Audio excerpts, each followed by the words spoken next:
Something that was really great growing up with the Sarasota Orchestra is that they had this thing called Concert Club. I don't think it exists anymore, but for K to 12 students, they would give you $2 concert tickets for any concert you wanted to go to. And so it was really affordable for me to go to as many concerts as I wanted. And I saw so many concerts. And I remember they were renovating the hall for a couple of years. And so they decided, well, let's not have the orchestra concerts because it's going to be in a smaller hall. So we can't be giving away too many of those. So I saw lots of chamber music during those 2 years. And I didn't hear a lot of orchestral music in the room. I certainly plenty of recordings, but I remember National Youth Orchestra Festival basically opened that new hall, that Van Wezel Hall, after its renovation was completed. And I remember sitting there at those concerts, just being so blown away by the sound of a full orchestra again. I didn't realize how much I had missed it the last couple of years. And also at this point, I had started composing, and I remember hearing Stravinsky's Firebird performed, and just like one thing after another was this amazing texture and this amazing color. It's amazing use of the orchestra. That's another piece I go back to many times and just think like, this is incredible. Everything that Stravinsky does, every different move he makes, is just serves the music so well. And the weekend after I heard that performance, I wrote my first full orchestra piece in about 4 days. It was like 10 minutes of music in 4 days. It was crazy creativity that came out of me from that experience. I didn't know what I was doing. I didn't know the ranges of most of the instruments. And so when I showed that to my orchestra teacher, he said, well, the horns might explode if they try to play that, but otherwise it may work. And so he helped me fix some of those things, like get things within the range, first of all. And I didn't know the techniques of all the instruments, but he had the youth symphony read that piece. And so I got to actually hear what it sounded like. And it was amazing. It was not a great piece. Now that I look back on it, it was way overscored. I didn't know what I was doing. I hadn't taken orchestration class or even studied that many orchestra scores. But I already was developing these ideas of, what can I do with all of these different sounds at the same time? And that's really what I love to do most when I compose. Often when I write chamber music, it comes out as like a little orchestra piece where it tries to be bigger than the sum of its parts. And I'm really appreciative that I get opportunities to write for orchestra and wind ensemble quite often these days, because I feel like there's so many possibilities and it's so exciting to try to find new ones. Well, so like nowadays, and I'm like jumping ahead of some of my questions a little bit Mhm. here, but like Sure. nowadays, what percentage would you say you're writing large ensemble pieces versus chamber ensemble or solo or, for smaller forces? I haven't done the math, but probably about 50-50. Okay, yeah, And partly because the wind ensemble world loves new music and keeps on asking right. me to write new pieces. And I know if I just write a brand new wind ensemble piece out of the blue and send it to some friends, they'll play it.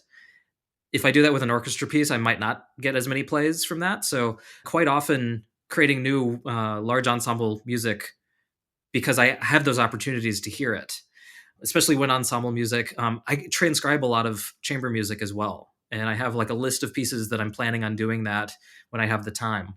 'Cause I think it gives pieces a second life Of that, course, yeah. it doesn't just have to be this one setting where you hear it. It could be 5 or 6 different settings where if it works musically, then you might as well give it that opportunity. And it's just like a really intelligent, efficient way to go about that, I think. So, Yeah. And it helps you do things with creativity that have the less pressure than creating something that's brand new when you're orchestrating something that already exists. So I like that it helps you succeed a little bit more easily at something. yeah, of course. So can you walk us through, okay, so kind of jumping back, you're graduating from USC in Los Angeles, and can you walk us through like what your creative journey has looked like since that point? Do you feel like you basically followed a more conventional path as a composer, or were there any kind of unexpected twists that you feel have kind of defined your career? Yeah, let's see. Well, so at USC, I got the opportunities to work with orchestras in a few different situations, and I feel like that has really helped launch me. Going back to your question about why I chose to pursue concert music instead of film scoring, I think it's because I started to get these opportunities to work with orchestras, and they're just such great opportunities and so much fun. I got a commission from the American Composers Orchestra. A few years later, I got New York Youth Symphony commission while I was an undergrad. And so those opportunities to work with such amazing orchestras in New York, I think encouraged me to stick with that and to really figure out where could I go with that. So after I finished at USC, I wanted to keep on writing large ensemble music. I went to Peabody Conservatory and I got to study with Chris Theofanidis in his last year that he was teaching at Peabody. And that was really fantastic. I mean, he's got such great colors that he's able to work into a large ensemble piece. His rainbow body really stood out to me when I heard that the textures are incredible. So I got to work with him and keep on exploring that everywhere that I chose to study, Peabody and then University of Michigan in Ann Arbor after that. I chose because of the large ensemble opportunities, because I would get to at least have a reading, if not performances, with the orchestra or the bands there. And so I really tried to pursue that a lot. But I also was thinking, well, what's the best way for me to have a career where I'm not worrying about the next commission that I get? Because I know some years maybe I don't get a commission, and then what do I do?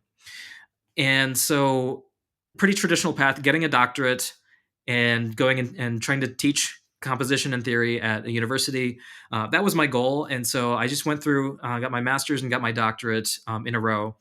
We were talking before. I didn't take any time off in between degrees. I can't necessarily recommend that to everyone because it was exhausting, but I didn't know if I would want to go back to do another degree if I did take some time off. Yeah. So I just went full speed ahead. So after Michigan, I really just continued to pursue that. I looked for large ensemble opportunities, and I looked once I was out of school, I was kind of looking for every opportunity as well. I feel like I've grown a lot as a chamber composer and as a composer of solo music since then. I've been forced to just confront those things that were difficult. Like I remember, I wrote plenty of chamber music when I was an undergrad, but it never felt like it was really a chamber piece. It felt like I was trying to write an orchestra piece for three people or four people too often, and sometimes that works, and usually it doesn't. Sometimes it just makes it not clear what the piece is supposed to be. So I feel like I've through more experience have been able to figure out what to do with all sorts of ensembles. I think the one area that I feel least comfortable with is writing for voice. As an instrumentalist myself and not a singer, like I can sing some things fine, but it's not really what I've done with my music. I don't know if my voice connects to singers and singing music as well. So that's been the one path that I haven't really pursued as much, but I think it's been pretty traditional. I've done a lot of festivals and residencies over that time, but it took me 5 years after getting my doctorate before I got my first college job. In the meantime, before that, I was trying to freelance, and I was continuing to get opportunities. But something that I did that was good. So you need to support yourself somehow. Knowing that I wanted to be a teacher, but not having a certification because I Yeah. never got an education degree, I found substitute teaching was the perfect thing that kept me in classrooms, but also gave me the flexibility to go do that residency or to take a couple weeks off if I needed to write a piece for a deadline. And once music teachers find out that there's a sub in the building that knows music, then you will get great musical opportunities in those classrooms. And so that was a lot of fun to get to, conduct rehearsals on days when they couldn't be there instead of just put on a movie or hand out a worksheet.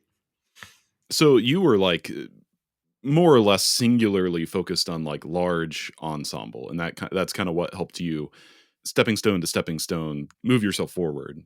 Yeah, yeah. For quite a while, I remember a lot of the competitions that I won. It was all for my large ensemble music and never for a chamber piece or a solo piece for a very long time.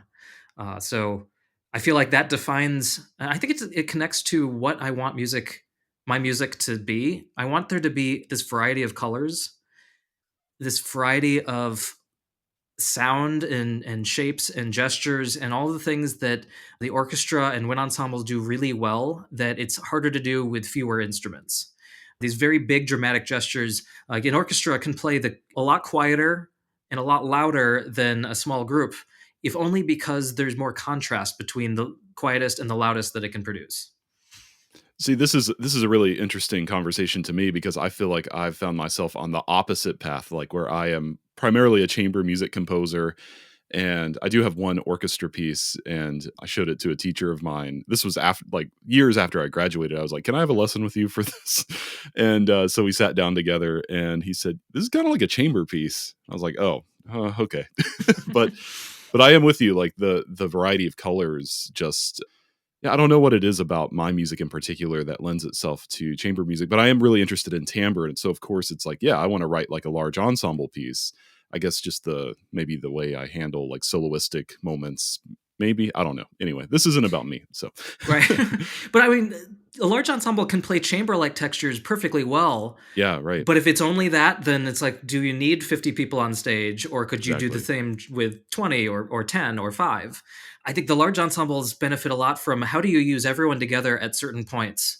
And how do you use that huge variety of color to take advantage of the fact that, yeah, we had to hire 60 people for this. They're all on stage together, and it's a big room. It's a bigger room than you'd put a chamber ensemble in.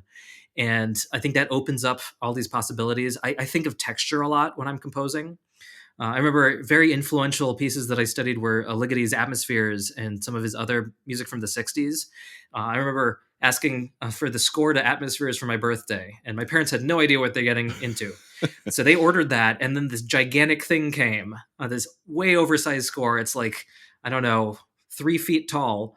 And it was so cool to study that and to see like all the strings were completely divided and everyone had their own part, and to see how they were all doing kind of the same thing, but at slightly different times with slightly different rhythms. But that idea of micropolyphony really connected with me, and revealed like how can the orchestra sound like it's even more than an orchestra sometimes, like when you can't tell what every individual is doing, but it adds up to something that has to be, that it can only be an orchestra being used that way.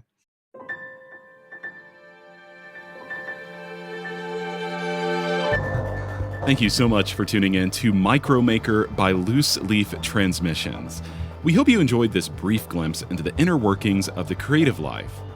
If this resonated with you, be sure to check out the full conversation on Music Maker with Tyler Kline, a podcast exploring craft and process, philosophy and inspiration, and the honest, often messy parts of being an artist, creative uncertainty, purpose and identity, and resilience. You can find Music Maker wherever you get your podcasts or by visiting musicmakerpodcast.com.